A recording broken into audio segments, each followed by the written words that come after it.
Assalamualaikum warahmatullahi wabarakatuh. Innal hamdalillah nahmaduhu wa nasta'inuhu wa nastaghfiruh wa na'udzu billahi min shururi anfusina wa min sayyiati a'malina. May yahdihillahu fala mudilla lahu wa may yudlilhu fala hadiya lahu.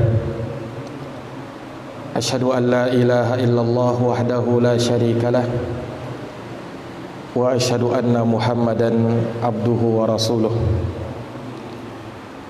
Ya ayyuhalladzina amanu taqullaha haqqa tuqatih wa la tamutunna illa wa antum muslimun.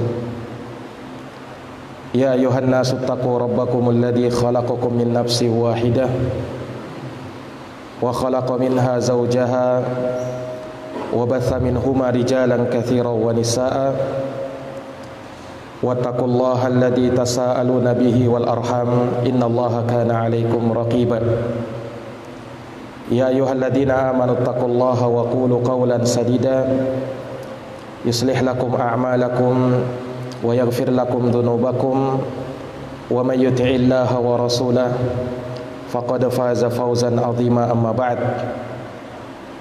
fa inna asdaqal hadithi kitabullah wa khairal huda huda Muhammadin sallallahu alaihi wa ala alihi wa sahbihi wa sallam wa syarrul umuri muhdatsatuha fa inna kulla muhdatsatin bid'ah wa kulla bid'atin dhalalah wa kulla dhalalatin finnar. Ma'asyiral muslimin, bapak-bapak jamaah Masjid Al-Ijtihad yang semoga dirahmati dan dimuliakan oleh Allah. Alhamdulillah, alhamdulillahi bi ni'matihi tatimmu shalihat. Segala puji hanya bagi Allah yang dengan nikmat-nikmatnya tertunai segala amal-amal kebajikan. Salawat dan salam semoga terhatur limpahkan kepada junjungan kita Nabi Agung, Nabi besar Muhammad sallallahu alaihi wasallam, kepada keluarga dan para sahabat serta orang-orang yang senantiasa meniti jalannya sampai hari kiamat.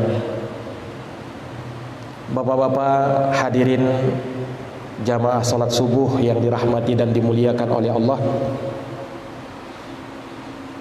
kita bersyukur kepada Allah Subhanahu wa taala di subuh yang berbahagia ini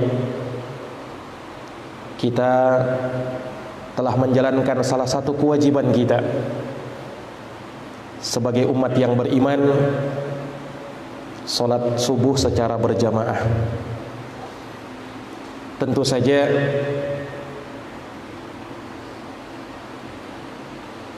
di dalam pelaksanaan ibadah tersebut terdapat berbagai macam keutamaan di sisi Allah Subhanahu wa taala.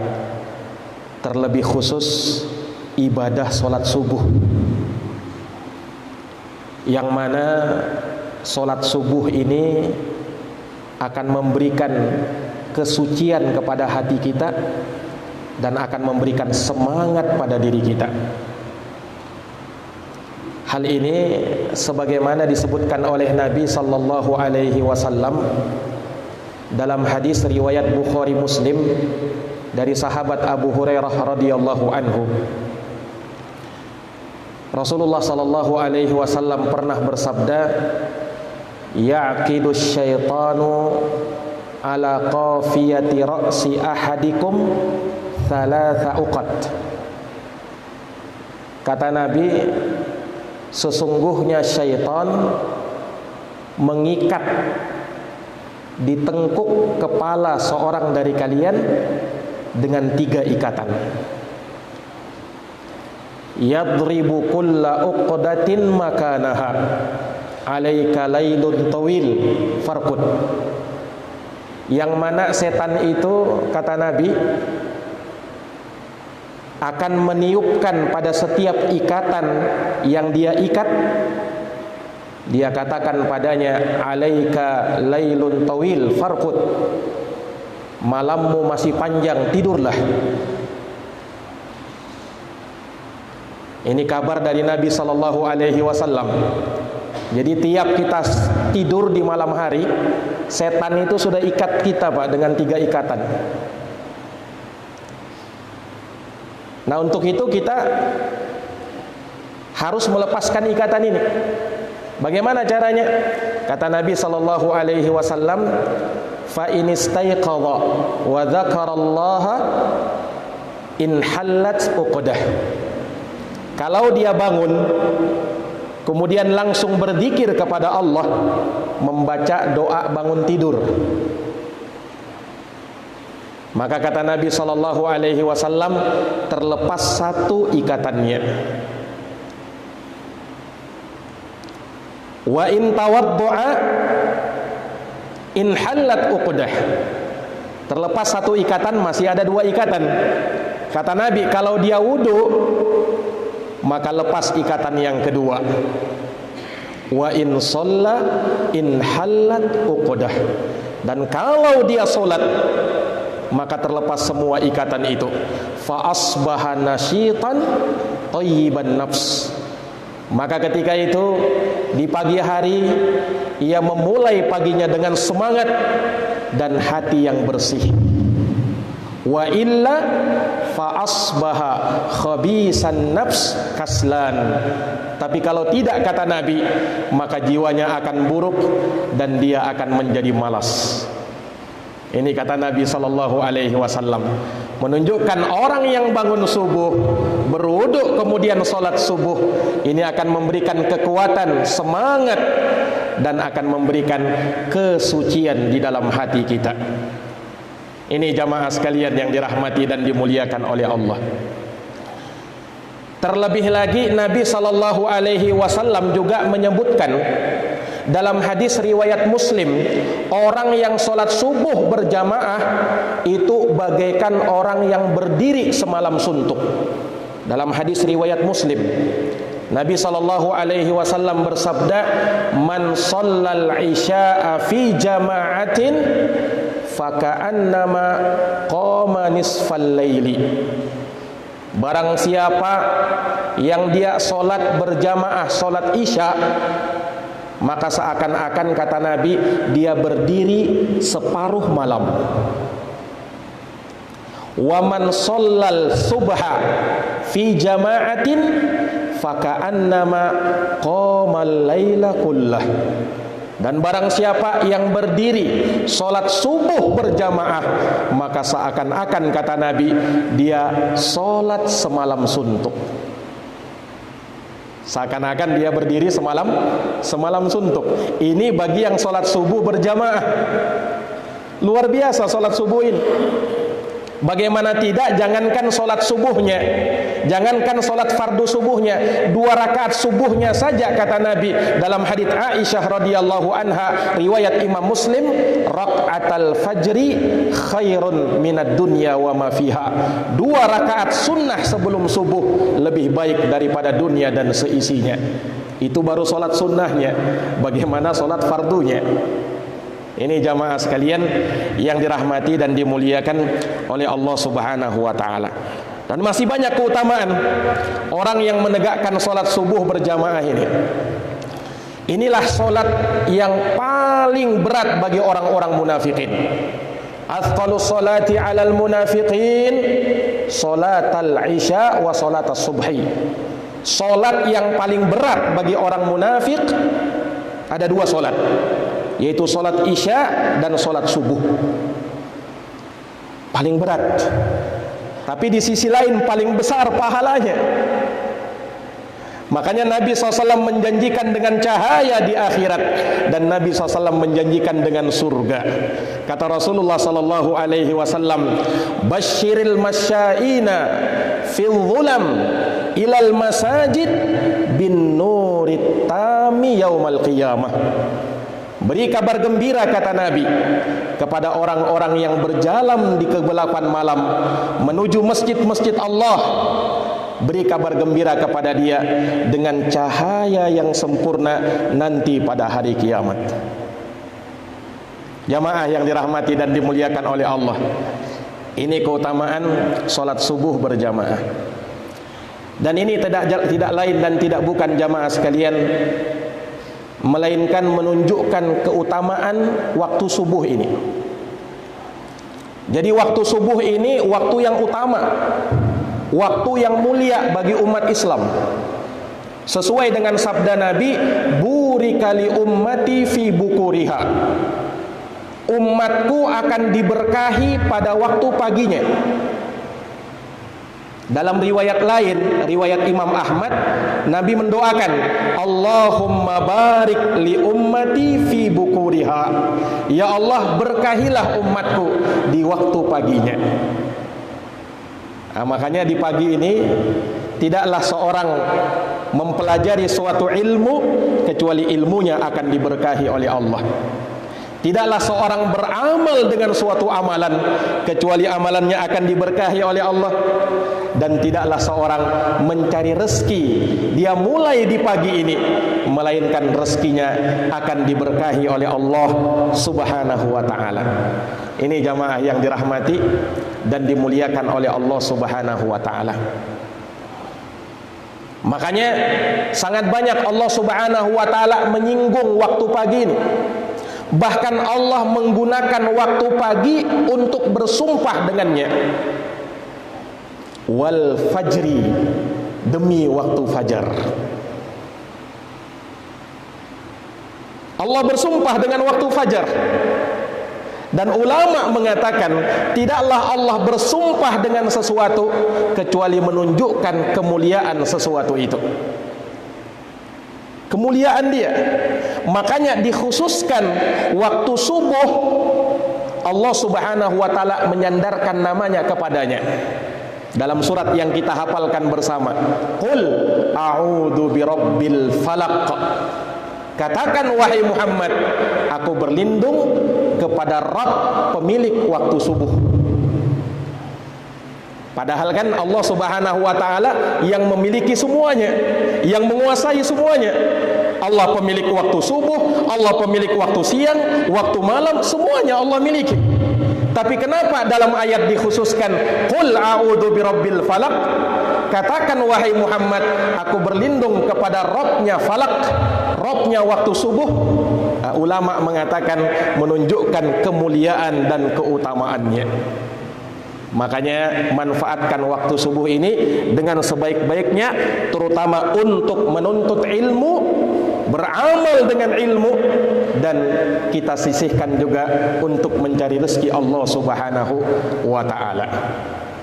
Jamaah yang dirahmati dan dimuliakan oleh Allah, ada satu doa, yang doa ini Nabi sallallahu alaihi wasallam tidak pernah lepas, selalu mengucapkannya selesai dari sholat subuh.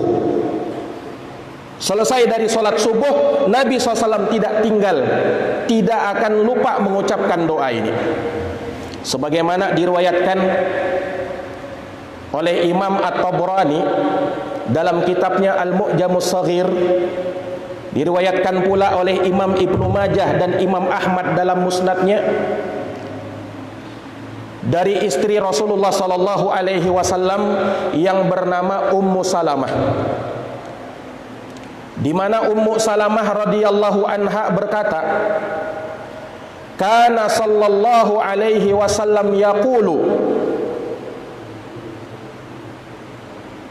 fi salati subhi hina yusallim.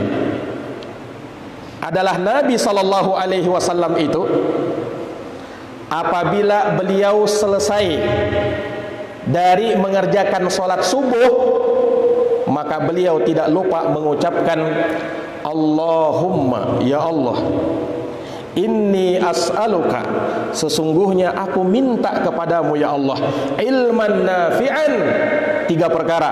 Yang pertama ilmu yang bermanfaat, wa rizqan thayyiban, rezeki yang halal, wa amalan mutaqabbala, dan amalan yang diterima. Kita katakan Nabi sallallahu alaihi wasallam selalu mengucapkan doa ini dan tidak pernah tinggal dari mengucapkan doa ini setiap kali selesai sholat subuh. Berdasarkan hadis tadi, terlebih dikatakan kana, Kana sallallahu alaihi wasallam. Dalam bahasa Arab ini menunjukkan makna istimrar. Artinya terus-menerus Nabi lakukan, terus-menerus Nabi ucapkan, terus-menerus Nabi SAW berdoa dengannya. Nabi meminta kepada Allah di dalam doa ini, menunjukkan kepada kita jamaah sekalian yang dirahmati oleh Allah, bahwa hendaknya kita tidak lepas dari berdoa kepada Allah. Doa itu permintaan kita kepada Allah. Dia ibadah. Ad-du'a'u huwal ibadah, kata Nabi. Doa itu ibadah. Bahkan doa merupakan ibadah yang paling mulia. Kata Nabi SAW, laisa syai'un akramu 'alallahi minad du'a. Tidak ada sesuatu yang lebih mulia di sisi Allah Subhanahu wa taala melebihi doa. Doa yang paling mulia. Kenapa doa adalah ibadah yang paling mulia? Ulama mengatakan karena tidak ada satupun ibadah yang kita lakukan lepas dari doa. Ya kan Pak? Kita mau sholat ada doanya, kita mau puasa ada doanya, zakat ada doanya, haji ada doanya. Aktivitas keseharian kita dipenuhi dengan doa-doa kepada Allah Subhanahu wa taala. Makanya dia ibadah yang paling mulia di sisi Allah Subhanahu wa taala. Bersamaan dengan kemuliaan ini, Allah perintahkan kita berdoa kepadanya. Iya kan? Padahal yang butuh dengan doa itu siapa? Allah tidak butuh kepada hambanya, tapi hambalah yang butuh kepada dia. Tapi bersamaan dengan itu, karena terlalu lalainya hamba ini, Allah ingatkan, wahai hambaku, berdoa kepada Allah. Wa qala rabbukum ud'uni astajib lakum. Dan Rabb kalian telah berfirman, ud'uni, berdoalah kalian kepadaku, perintah dari Allah. Kemudian Allah jamin, astajib lakum, Allah kabulkan doa kalian. Kemudian Allah ancam siapa yang tidak mau berdoa kepadanya, innal ladzina yastakbiruna an ibadati sayadkhuluna jahannama dakhirin. Orang-orang yang tidak mau berdoa kepada Allah, maka mereka akan masuk ke dalam neraka jahanam dalam keadaan hina. Bayangkan, Allah ancam yang tidak mau berdoa. Sekali lagi, doa itu kan kebutuhan kita kepada Allah. Makanya dalam sebuah hadis Rasulullah juga mengatakan, malam yas'alillah yaghdab alaihi. Siapa yang tidak minta kepada Allah, maka Allah murka kepada dia. Seakan-akan hamba ini sombong, tidak merasa butuh kepada Allah, sehingga dia tidak perlu mengangkat tangannya kepada Allah. Nah, itu menunjukkan kesombongan dia. Padahal kita ini dalam kondisi apapun, bagaimanapun, tetap butuh kepada Allah Subhanahu wa ta'ala. Sebab kita adalah abdun fakir, hamba yang betul-betul fakir kepada Allah Subhanahu wa ta'ala. Jamaah yang dirahmati dan dimuliakan oleh Allah. Nah, doa yang tadi dilantunkan oleh Nabi SAW, sungguh di dalamnya terdapat pelajaran-pelajaran yang sangat berharga. Kalau kita mau renungkan, maka di dalam doa ini terdapat miskah, cahaya bagi kehidupan kita. Nabi ucapkan di waktu subuh doa ini dengan 3 permintaan tadi, memberikan isyarat kepada kita bahwa hendaknya di pagi hari kita mulai dengan ilmu yang bermanfaat. Di pagi hari hendaknya kita mulai dengan amal soleh. Dan di pagi hari kita boleh membuka untuk mencari rezeki-rezeki kita. Makanya Nabi mulai dengan ini. Jamaah yang dirahmati dan dimuliakan oleh Allah Subhanahu wa ta'ala, Rasulullah meminta 3 perkara. Yang pertama, ilman nafi'an, ilmu yang bermanfaat. Ilmu yang bermanfaat, kata Imam Al-Hafidh Ibnu Rajab Al-Hambali rahimahullahu ta'ala, ada 2. Yang pertama, ilmu yang bermanfaat dari sisi zatnya. Yang kedua, ilmu yang bermanfaat dari sisi pengaruhnya. Adapun ilmu yang bermanfaat dari sisi zatnya, maka dia adalah ilmu yang bersumber dari Quran dan sunnah Nabi sallallahu alaihi wasallam. Inilah ilmu yang bermanfaat.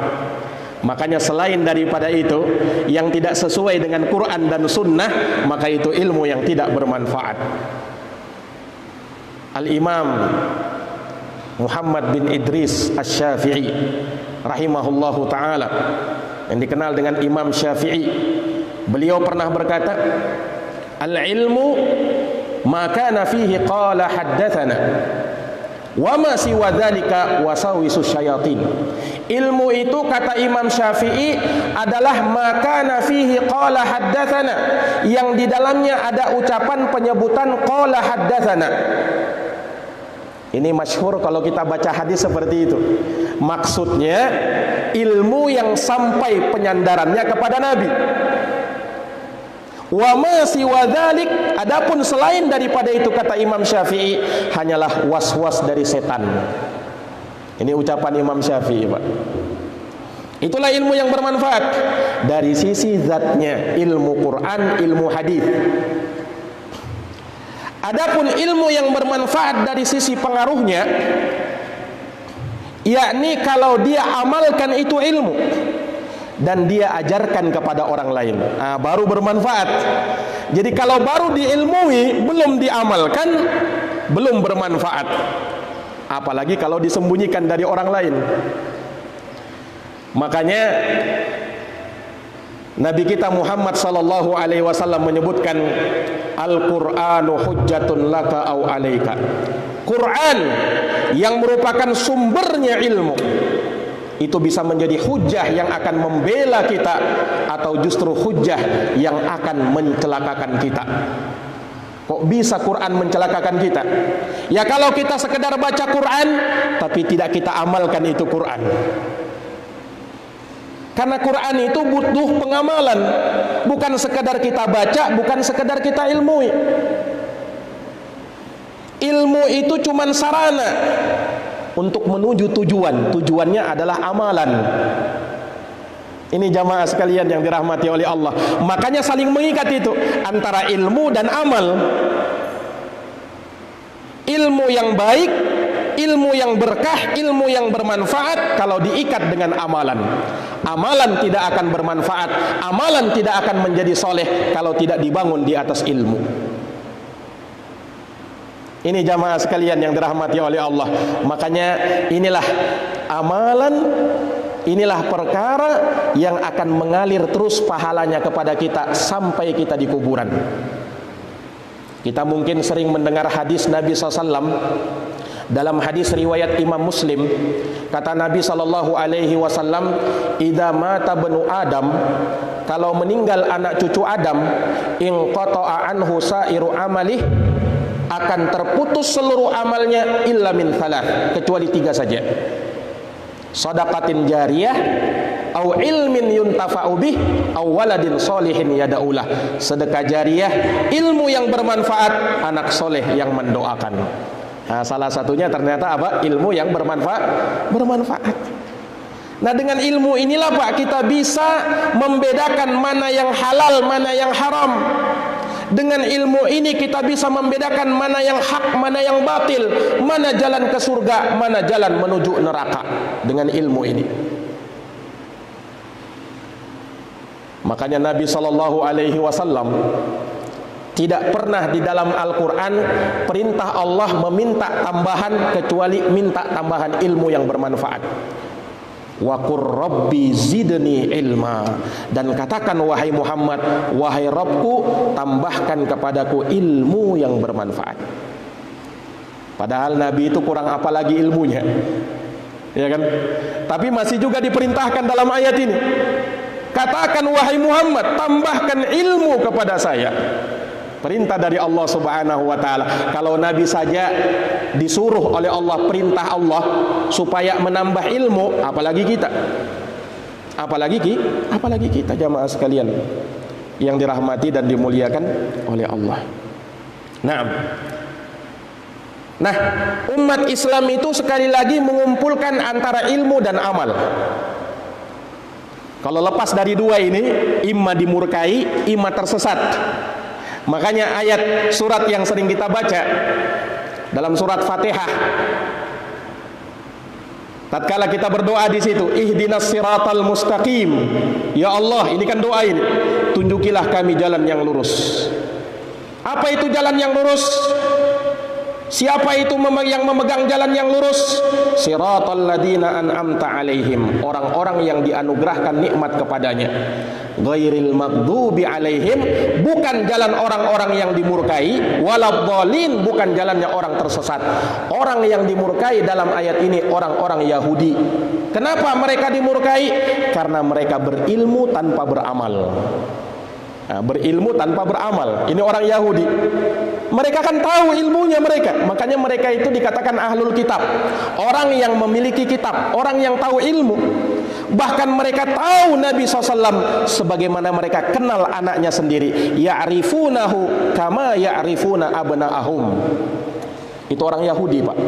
Tahu ilmunya tapi tidak mau mengamalkan. Makanya mereka maghdubi alaihim, dimurkai oleh Allah. Waladhdallin, bukan jalannya orang-orang yang tersesat, yaitu orang-orang Nasara yang mereka beramal tanpa ilmu. Kebalikannya, mereka beramal tanpa ilmu, akhirnya tersesat jalannya. Nah, umat Islam yang berada di atas as-sirat al-mustaqim mengumpulkan dua hal ini, ilmu dan amal. Mereka berilmu, selanjutnya mereka amalkan itu ilmu. Inilah umat Islam. Jamaah yang dirahmati dan dimuliakan oleh Allah Subhanahu wa taala. Itu permintaan Nabi yang pertama. Yang kedua, juga Nabi SAW meminta warisqan thayyiban, rezeki yang halal. Inilah hakikat kezuhudan seorang hamba. Jadi hamba yang zuhud, hamba yang selalu memakan harta-harta yang halal saja, ia tinggalkan yang haram. Walaupun syahwatnya sangat menginginkannya, walaupun jiwanya tertarik dengan hal tersebut, tapi ini haram, dia wajib untuk tinggalkan. Dia tinggalkan. Kenapa, Pak? Kalau orang sudah berani mengkonsumsi yang haram, doanya jangan harap dikabulkan oleh Allah. Nabi kan sebutkan cerita orang zakarar rajul yutilu safar. Orang ini jauh perjalanannya, panjang perjalanannya. Asy'atha akbar, rambutnya kusut masai, berdebu. Yamuddu yadaihi ila sama. Dia berdoa menadahkan tangannya ke atas langit. Ya Rabb, ya Rabb. Dia berkata, wahai Tuhan, wahai Tuhan. Tapi doanya tidak dikenalkan, tidak diperkenankan oleh Allah. Kenapa? Wa mat'amuhu haram, wa mashrabuhu haram, wa malbasuhu haram, wa gudiya bil haram. Makanannya haram, minumannya haram, pakaiannya haram, semuanya haram. Maka bagaimana mungkin doanya akan dikabulkan oleh Allah? Ini ulama menunjukkan bahwa ketika doa seorang tidak lagi dikabulkan oleh Allah, tidak diperkenankan oleh Allah, koreksi, periksa harta-harta kita, jangan sampai masih ada yang haram di dalamnya. Itulah yang menyebabkan doa kita tidak lagi dikabulkan oleh Allah Subhanahu wa taala. Jamaah yang dirahmati oleh Allah, prinsip orang yang beriman, biarpun sedikit namun halal, itu lebih baik daripada yang banyak namun haram. Karena rezeki yang haram akan menumbuhkan daging-daging yang haram. Kalau sudah tumbuh daging yang haram, kata Nabi, ya, ayyuma lahmin nabata min haram fannaru aulalah. Daging mana saja yang tumbuh dari sesuatu yang haram, neraka lebih pantas bagi dirinya, kata Nabi SAW. Nah, kita ini hidup di akhir zaman, Pak. Akhir zaman inilah orang yang kata Nabi, sayati alan nasi zamanun, akan datang suatu zaman la yubalil mar'u min aina akhadha malah. Dia tidak peduli lagi dari mana dia dapat harta, amin halal amin haram. Apakah hartanya ini dari yang halal atau dari yang haram, tidak peduli lagi dia. Sikat saja.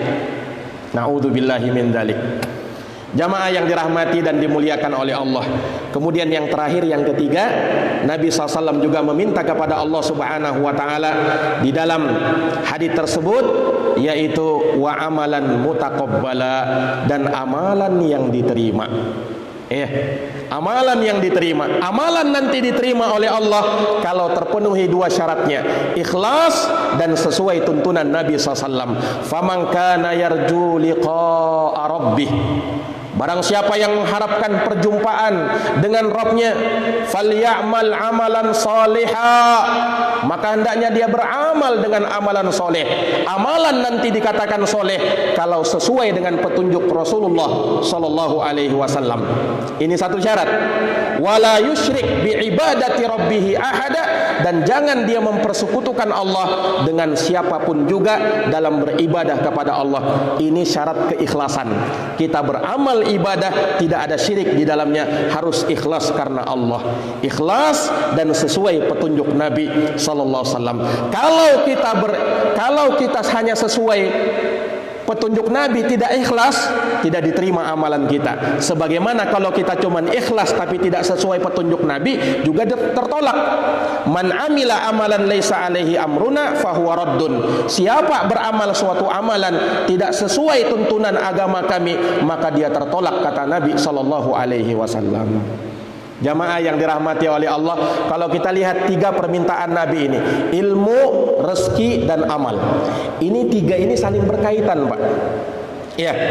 Dan menunjukkan kepada kita bahwa orang yang berilmu dan beramal tidak lantas menjadikan dia malas mencari rezeki. Nabi isyaratkan dalam hadis ini kan, selain kita berilmu dan beramal, rezeki juga penting. Rezeki juga penting. Nah, karena ada sebagian orang yang hanya sibuk beramal, dia tidak pedulikan rezekinya. Ini keliru juga ini.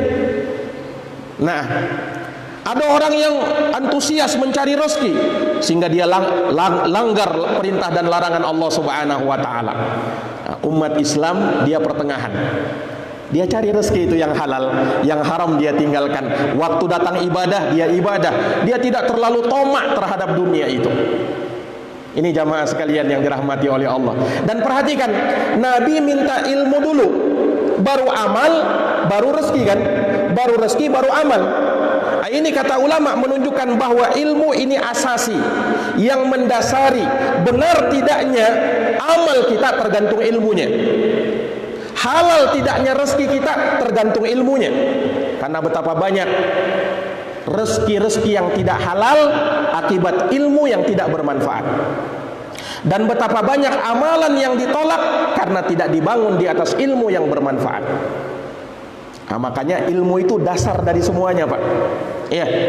Seseorang yang misalnya berjual beli di pasar, apakah dia sudah tahu hukum-hukum tentang jual beli, hukum-hukum riba? Jangan sampai jual belinya jatuh dalam perbuatan riba, gharar yang tidak jelas dan seterusnya. Umar bin Khattab pernah mengatakan, la yaq'udu fi suqina hada man lam ya'rifil halal wal haram. Jangan ada yang duduk di pasar-pasar kami ini yang tidak tahu hukum halal dan haram. Karena jangan sampai dia terjerumus dalam riba dalam keadaan dia tidak tahu, atau bahkan menjerumuskan orang lain ke dalam riba. Semuanya itu butuh ilmu. Ini jamaah sekalian yang dirahmati dan dimuliakan oleh Allah Subhanahu wa taala. Demikian kajian kami pada subuh hari ini. Semoga bermanfaat, semoga menambah ilmu dan amal kita, dan semoga Allah memberkahi segala kegiatan aktivitas kita di subuh hari yang berbahagia ini. Wallahu taala a'lam bis-shawab. Nah,